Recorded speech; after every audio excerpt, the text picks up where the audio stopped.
Yo guys, what's going on? Robert Warshack here, and we have a new expansion with new heroes that in my opinion are going to change the game, hopefully in a good way. We're going to try to rate them before the expansion releases and see if we can get some of these correct. I like to think I'm pretty good at this kind of stuff, so we'll see how my guesses do with what the meta pans out to be. We have a tier list here, and I'll be sorting them accordingly. So first things first, I think the Warlock hero is going to be the best. Quest Warlock right now is one of the best decks in the game. Either the normal just draw variant with some minor zoo pieces, or even just the handlock one. The hero does everything it's supposed to do to make that deck better. You draw cards, you heal, you hero power. The only thing is you don't take damage from your hero power anymore, which is a big deal, but for 6 mana, you draw 3 cards, and you can even put more threats on the board with those rifts because they're 3/3 imps when you draw them, which is generally just good because you want to mix in between removing the board state, building a board state, and taking damage so you can eventually kill your opponent while in fatigue. So I think the Tamsin is going to be one of the best heroes to come out of this expansion, given what the meta currently looks like. Also, I kind of apologize. I just got back from New York and I guess I got sick. So if I'm sounding a little goofy or sniffling, it's my bad, guys. I'm really trying to pump through this and not die. I appreciate you guys watching. I'm glad you're enjoying. And if you are, just keep in mind that over 57% of you who are watching this content that I post are not subbed to the channel. And for me to continue to do what I love doing, and for you guys keep getting these videos, supporting the channel means everything, whether it's subbing, leaving a comment on the videos you like, or simply liking the video that you seem to like. These things really help me out on the YouTube algorithm side, and again, allow me to continue making content. And if you don't want to do any of this, that's okay too. Thanks for watching. Also, the heroes, as I talk about them and their hero powers, I'll try to pop it on the screen if they have pictures for them. If I don't, then I'm just a bad YouTuber. But Scabs, I think this guy is trash. I think this guy is hot trash. And the reason being is most of these heroes, their hero powers involve some sort of unlimited and ultimate sort of value that just keeps every turn. It just does something that is really good. Scabs is the only one that's basically like a free prep each turn.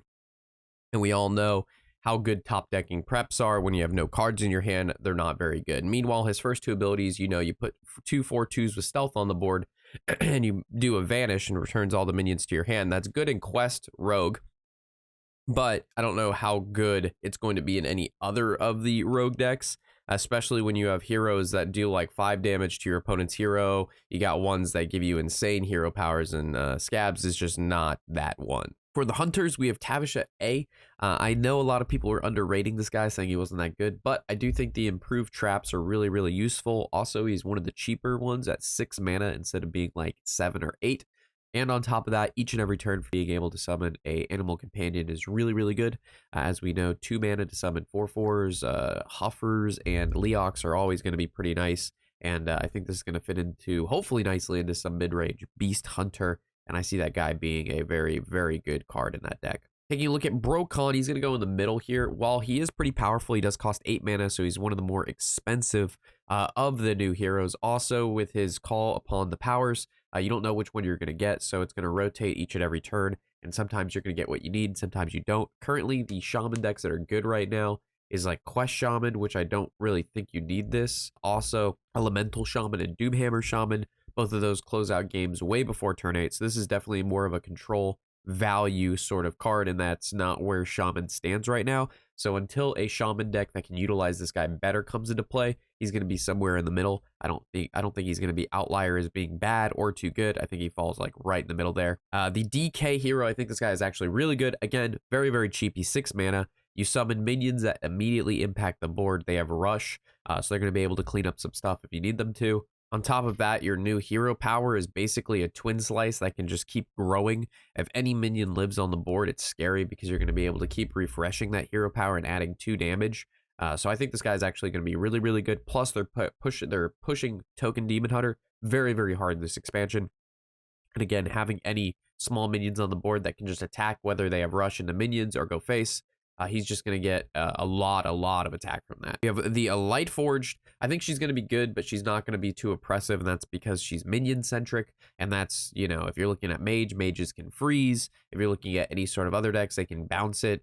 back to the hand, or they can course it. There's a lot of decent ways to deal with some big minions. So even if she's giving them +4/+4, it doesn't always mean that she can attack with them. You're gonna have to have minions in the hand for her to hit with her hero power, and then you may not hit the right minion. Plus, it's kind of late, 7 mana. You're not going to be able to follow up until turn 8. Then you're going to hero power and then play the minion. And right now, the game's like, it's still going to die to like OTK decks and stuff. So while this could be good against like aggro decks, you make a big taunt minion, or you double up a minion that gets the double buff that they released. I just don't know how good chonky minions are going to be in this particular upcoming meta. So I'm going to throw her in the middle. I'm sure she's going to be good because she has that weapon, but I don't know if she's going to be that good. So Dawngrass, I'm actually going to rate this really, really high. And that's because as more spells get released, the ability is going to be even stronger. It is at 8 mana, so it's a little bit more expensive. But as we know, mages pay a lot of mana and they do a lot of crazy things. Looking at a lot of these new cards that are coming out, there's some pretty insane stuff. On top of that, the hero power scales. So each and every turn,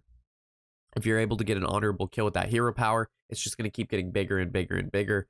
So it's kind of just like better than Ping Mage because you're just able to improve it on your own, no cards required. While a lot of people put Dawngrass very low, I think that it's going to be really good and it's going to get better as more expansions and mini sets get released. Unfortunately, Rockthera, she is pretty bad. I was really hoping the warrior one would be good and give us a lot of value, but it's not the case. You get the Unstoppable Force, which is a good weapon, and you can attack a minion. Even if that minion dies, it's gonna hit your opponent in the face with that damage. But the thing is, we have Pirate Warrior right now, and that's actually just infinite damage, infinite weapons, infinite pirates. So paying 7 mana for a weapon, you get the upgraded hero power, but how many decks are playing minions? And then how many of those minions by turn 7 or 8, when you actually start using her hero powers, are gonna die to her 2 damage, gain 4 armor kind of thing. So meanwhile, it can go face, and it does give you a little extra damage. It just, I don't even think it's close to like, Lightforged or Tavish or even like the Tamsin, right? It's just not even on the same scale as those guys. While she's okay, like Control Warrior needs a lot of work for this card to be good. Then we have the Guff. I think Guff right now could be a good card in the future, but at the moment, all the Druid decks that would play Guff don't really need to play Guff. I mean, we have Celestial Druid and Aggro Token Druid, and neither of those decks I don't think would benefit from Guff. I mean, just looking at Celestial, you play Guff and then you just reset down to 0, or you make Guff cost 1 with Celestial. You don't want a hero power for 2 mana to gain a mana crystal when you can just Wild Growth or Overgrowth, or you just pay no mana with Lady Anacondia. So there's currently no decks for Guff, but there could be one that pops up that revolves around some OTK or big minions, but until then, he's not going to be highly rated for me. And then we have Zarya. I think she's going to be pretty good. I don't think she's going to be the best priest deck to exist. I don't think this is going to be a card that's founded, like I said, the #1 priest deck because of the fact that OTK decks exist. So while your opponent may be playing some big death rattle control priest, it still just dies to Garrett Rogue. It still just dies to Quest Mage. It still just dies to Quest Warlock. There's a lot of things that when you have an OTK meta like we have right now, and it's very, very powerful, that certain just control value cards will not shine, and Zarya is one of those cards. So until these quests go away, or the infinite value goes away, or the OTKs go away, there's quite a few of these heroes that they look promising, but they still are just too slow and will die to what is the current meta, and our meta is very, very powerful right now. So I rated the heroes that actually do stuff and help those higher than those who just kind of do value type things. Let me know what you think about this list. Do you think I'm close? Do you think I'm not close? And yeah, I'm excited to play with the new expansion. There's a lot of new cards and a lot of new flavors to be had. I will be doing a theory crafting stream with all of the new cards. I get to play with them early tomorrow. So it's going to be super exciting. I'll be on YouTube streaming that, and hope to see you guys there. So with that, as always, I'm Robert Warshack, and happy whatever the hell day it is.